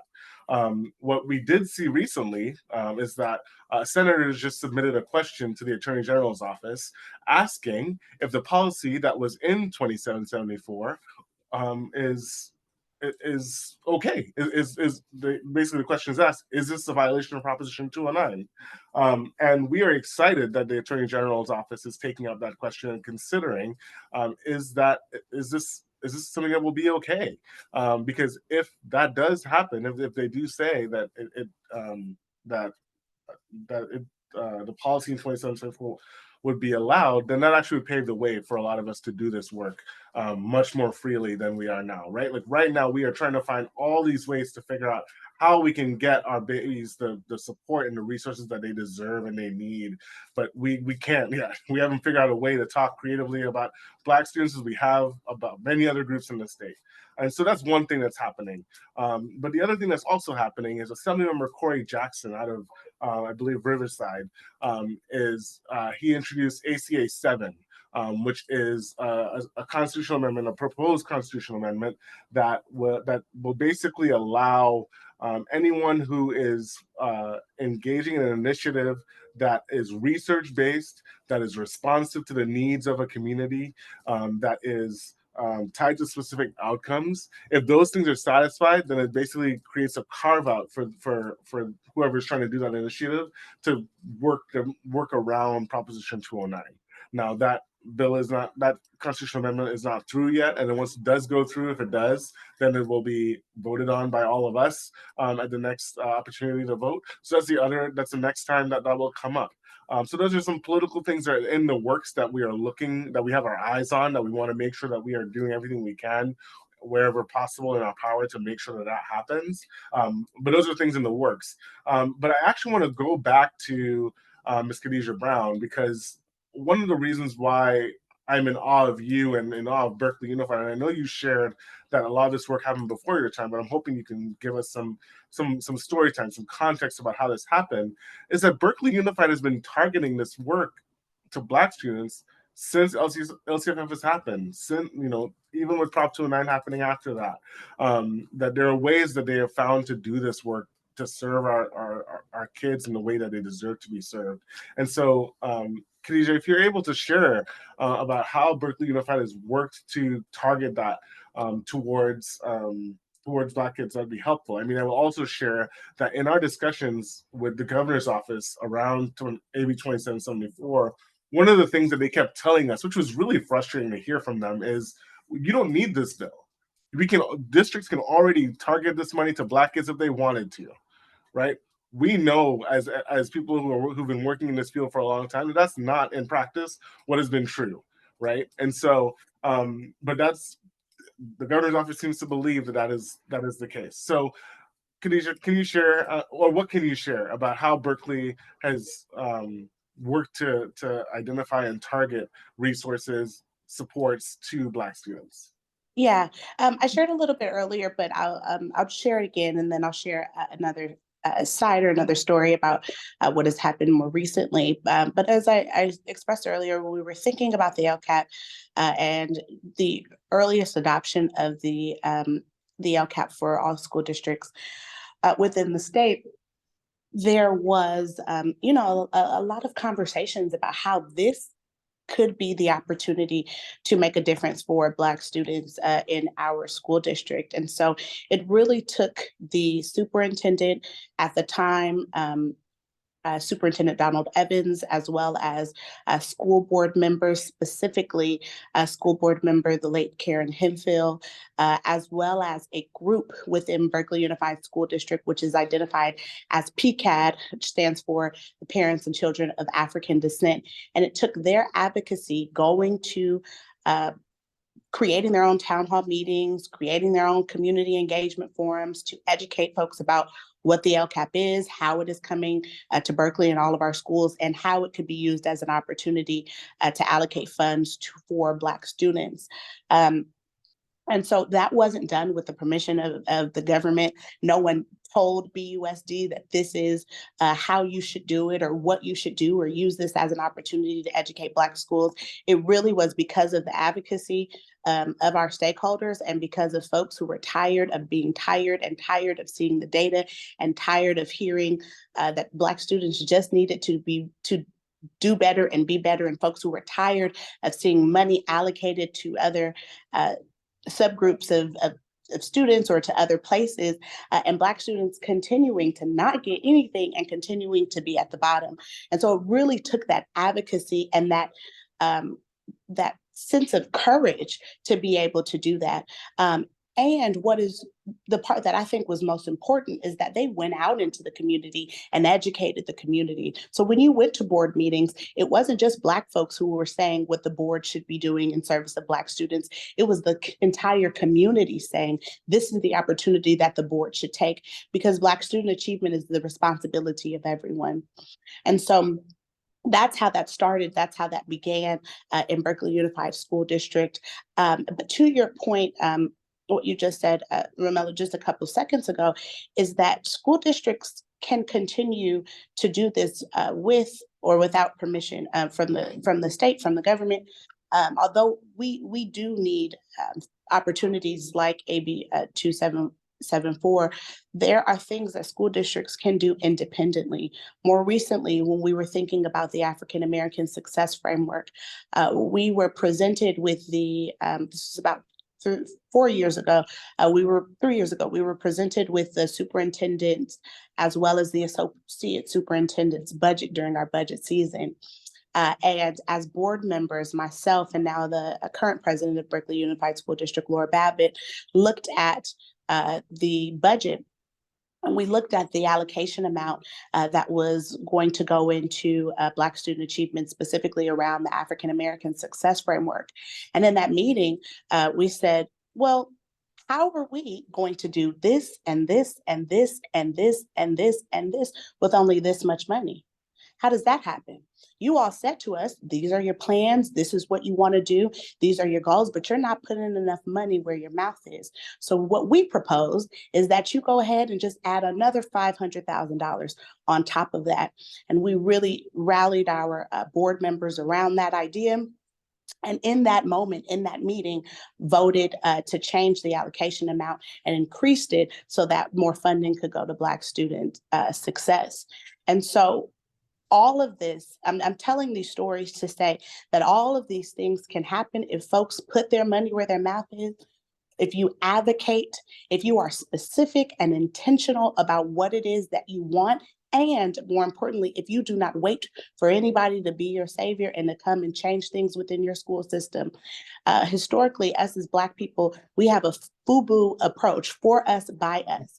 And so if we want things to happen for us, they have to always happen by us, alongside advocates and alongside co-conspirators, of course, but it takes us to save us. And so what that means is that couldn't have happened if we hadn't had 2 Black women on the school board at the same time who are fighting, doing real social justice, equity, and advocacy work. That would not have happened if, and the continuation of that would not have happened if those 2 Black board members hadn't decided to work alongside our school board to hire a young Black superintendent who agrees with and has a focus on Black student data and achievement. And so the power of the voice, the power of the tongue is so amazing and so incredible. And so use it, use your voice in those school board meetings, use your voice in those parent forums, use your voices in town hall meetings, use your voices on the school site council. All of my training came from the school site council of my current schools or my former school site. But use your voice when you are in those school site council meetings. Use your voice when you're in those parent teacher conferences. No matter what level you are on and where you are advocating, please use your voice, because your voice is important and powerful. And hold folks accountable. We talked earlier about the LCAP and looking at what's happening with our LCAP. Well, after you have those LCAP meetings, just because we are in LCAP season doesn't mean that the advocacy ends. So once the LCAP season is over, guess what? Every year there is a review or an update that school districts are given during our board meetings. Go to those meetings, hold folks accountable. What have you done? Where's the progress? Okay, you allocated this amount of money, but when will we start to see the fruits of our labor? What is the plan? And so I say all that to of course, ultimately say that it is not just a this one thing that we do is going to be the silver bullet to everything. There are many different approaches that we have to take. And all of them are, of course, rooted in advocacy, not just advocacy for parents, because it can't just all fall on our parents, but advocacy for our educators and advocacy for our elected officials and policymakers as well. Nice. Thank you, Khadijah, for answering that. We're going to start wrapping up here. And so what I want to do is to give each panelist 30 to 60 seconds to share a parting thought for the group, something that you want this group of practitioners here to think about as they're going into this implementation of this equity multiplier. And then I'll close this out with some sort of next steps, and then we'll send you along on your way. So anyone can go first, and then if you can select the next panelist that you'd like to hear from next. So we'll start with, actually, I'll pick first, and then you can pick next. So Dr. Barfield, I'll have you go first. What, I knew you were going to do that to me. It's just been great being on the panel with just amazing minds, right? Because we're, like I said, we're in a moment of time where it's either do or die for our students. I think our governor showed us a lot, and where the value of Black minds really is, that he's more afraid of pundits than he is the power that is Black excellence, right? And so I just challenge everyone as you leave this space to take into account that there are 300,000 Black children in this state right now that are pushing through a system that was never designed for them to be successful. And there are some of us doing this work. There's a Black faculty member where you are that might be struggling that you might not have next year, because this is just hard work. I'm just going to ask you to think about them, support them, affirm them, but more than that, affirm our Black students and keep the level of expectation high for them. We can do this. We were built for this. We're a resilient people, and our children are resilient in their mind. They want to do excellent things. They don't want to do the low. That's just, performing low is just not them, right? So I just encourage everyone to think about what we're asking of you. Understand it is LCAP season. The money is there. And let's start holding these districts accountable to support our students, to give them what's necessary in an equitable fashion, and for them to understand and appreciate what is Black culture, which is excellence in everything, because we gave the world everything. So hold them accountable to those things so that our children have something to stand on, because they're standing on the shoulders of giants, and that starts with all of us. So thank you guys. I encourage everyone, and I want to hear Christina. I just want to see, like, we need to start like a web page or something where it's like it's LCAP season is the hashtag, and I want to see what people are doing to hold these districts accountable, right? Because we're coming, and the children are ready to come too. Share your pictures, hashtag LCAP season, and we'll be looking them up. Dr. Barfield, who do we hear from next? I'm sorry. Let's go with Dr. Newton. Thank you. Yeah, so I too am just grateful even to be in the space to have this conversation. I understand and recognize as a Black woman that I am a mirror for a lot of the scholars that I serve.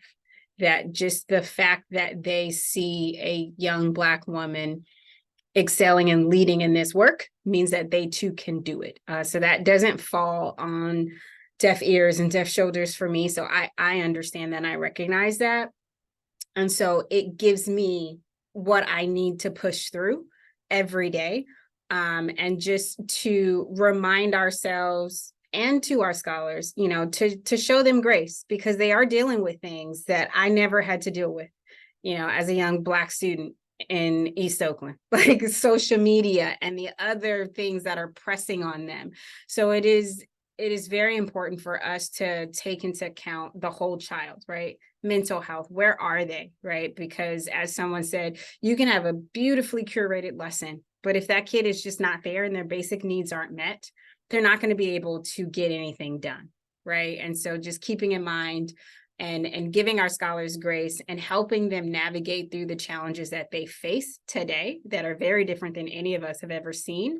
but also allowing grace to our educators. We are in a time where people are leaving the profession in droves. And so the ones that are staying are doing 50 things on top of what they're doing.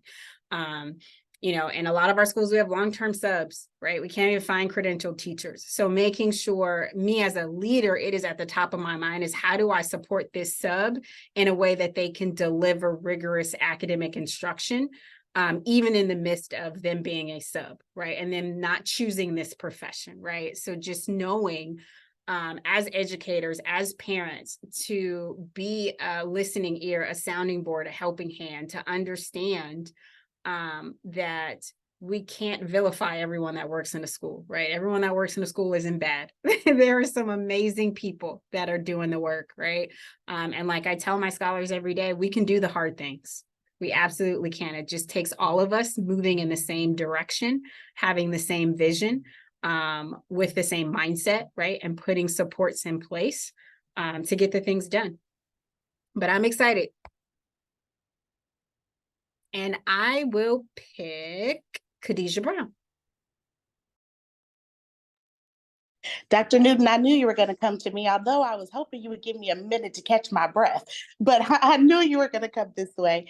But I just want to first and foremost say how thankful and grateful I am for the opportunity to share space with each and every one of you all. The work that you were doing in your respective spaces is critical to helping move Black student achievement forward throughout the entire state. And so it has been an honor to be on this panel with you. And I am leaving this panel and going into my board meeting in 45 minutes, excited, pumped up, ready to go, and ready to continue to be an advocate for all students, of course, but most specifically for Black students and students who have been underserved within our school system. The last thing that I would like to leave you all with is that school systems have a responsibility to educate your students from a holistic approach. It is our responsibility. That's why school systems are created. They're not just created to teach students how to sit upright or how to write their names or how to even take a test, but they are responsible for teaching our kids how to think, how to view the world and think critically.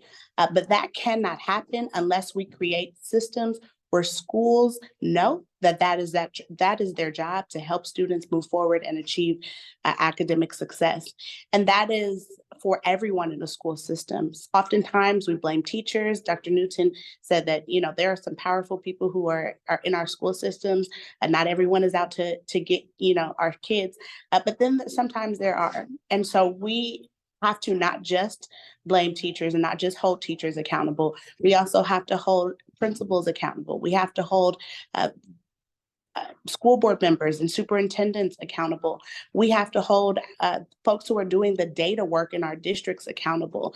It is not enough just to say, well, this is the data and it continues to be bad year after year after year. No, what is your recommendation to improve the data? What are the tools and the resources that we need within our school systems to help push the data forward? And so as you are on this journey of advocacy, whether you are a parent or any other stakeholder in our school system, please remember that we have a collective responsibility to educate our students well. And it is all of our responsibilities to ensure that our school sites are places where every student can learn. And if every student is not learning, then that is when we put our advocacy hat on and we literally go to work. And so if going to work for you means going to school site council meetings, if going to work for you looks like showing up at town hall meetings, if going to work for you looks like advocating for a student in the classroom that may not be your own student, if advocating for you looks like going to board meetings, if advocating for you looks like going to the state capitol and advocating on behalf of our students, if advocating for you looks like running for public office, do that, because only with that work will we be able to change these systems. And our students are resilient, they're brilliant, and they deserve nothing but the best. And it is our responsibility to give it to them. Thank you.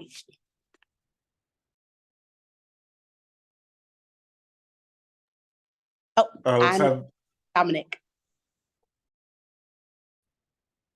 Hello. Yeah. I'll just echo what people have already said. I'm also very thankful to be able to join you all in this conversation. If I can give you one takeaway, it's that, even if, you're not a fan of data, or, that you've always been a little bit, queasy around math or whatever, you can think about, numbers and these outcomes that we're talking about, as a shared language that we can use when we're having these, when we're advocating, when we're having difficult conversations with people. Even if people disagree with you at the beginning, if you're able to bring in some data that here's an objective fact that you've already agreed to, now we can look at this. Do you think this is reasonable? Does this seem fair to you? Right? It gives us a foundation to build on. So I see data as a really powerful tool that we can have when we're working in our communities to try to make change happen. So this is my encouragement to all of people who maybe don't love data quite as much as I do. And then, let's see. I think Pastor Gnomes is the next one. Yes, Pastor Gnomes. Yeah, this has been great. It's been great to be around you all. I just have to say, you all are dope. Hashtag dope. You all are doing the work. You guys are engaged with doing this, and it's been a blessing to be amongst you all. One of the things I take away from community organizing is there's no permanent enemies and no permanent allies. It's just permanent issues. So what is the issue? One of the things is we're not okay. The pandemic did a job on all of us, and we're all just, we are not to put my business out on Front Street, but I used to have functionally addicts in my family who could function in their addiction and get up and go to work every day. We're functioning in this pandemic addiction, and we're getting up and going to work every day. Kids are going to school. Parents are trying to figure out how to keep a roof over their head, feed everybody, and teachers are trying to learn how to reteach kids who, you got to realize that some of our babies were out of school for 3 years. So their first time being in class is in the 4th grade. I'm gonna let that rest. And so we have to understand, what is the issue? The issue is that we're trying to educate Black students, and the school system in which we are educating them with is archaic. The root of education was to create workers and to create those who would go get jobs. We have a group of a generation of students who are innovative. I'm like Dr. Barfield. My kids are grown, but they're innovative. They're creative. They have to go and do things differently in the way that I was raised. So how I father them is different than how I was fathered. We have to teach our babies differently than how we were taught. It's like Dr. Newton said, how I came up in school, that's not how these kids are learning in school. And so what is the issue? The issue is we want Black student achievement. We have to lean into that from not only the local school site, we have to lean into that from the district. And sometimes we gonna have to get on a plane and go up to Sacramento and stand outside the doors of some of these legislators and engage them in the activity of doing what they were put in the seat to do, which is to serve us. They're supposed to be representatives of us. And if someone's not representing you well, what do? You take you demand for better, and you will not leave until you get better. And so I'm ready for the fight. You got to understand that my mother was part of the Black Panthers. So in my DNA, we believe in burn, baby, burn, and the revolution will be televised. And so we have to do what we have to do. Dr. Newton over here, like, who is this cat y'all got on here? We have to do what we got to do, because we have to understand that we've got to be there for the next 7 generations of young people. And if we don't do what we got to do now, ain't nobody coming to save us, and ain't nobody else coming to do it. So I'm in this fight with you all. I'm excited about what's going to happen, but we got to realize it's going to be some days that we get tired. But as long as all of us are working together, When Dr. Barfield gets tired, there's a whole other group of folks that's going to help keep her arms up and keep her in the fight. When Dr. Newton gets tired, we're going to have some folks holding her arms up. When Khadijah Brown gets tired, we got some folks that's going to hold her hands up. When Dominic gets tired of that data that he's going to get for us, we got to be there to hold his arms up. We've got to hold each other's arms up until victory is won. So thank you all. Thank you all. Please join me in thanking Dr. Angie Barfield, Program Specialist for Student Equity and Empowerment Department at the Fresno County Office of Education, Pastor Cedric Nelms, Community Organizer in LA for Innovate Public Schools, Khadijah Brown, President Emeritus of Berkeley Unified School District, Dr. Keely Newton, Principal at Dr. Rex and Margaret Fortune Early College High School, and Dr. Dominic Zarecki, Director of Data Analytics and Strategy at Fortune School of Education. Christina Laster and myself as your facilitators, thank you all so much. Please look out for an invite in the spring. We're going to do a follow-up to this where we're going to have all of you who've attended and have gone back to your districts to implement some work to come back and talk about what has worked and what hasn't, so that we can start to create this community of practice where we can continue reiterating and improvising and doing what our babies need for us to do for them. Thank you all so much. Enjoy the rest of your day. Peace. Hug the babies for us. Bye-bye.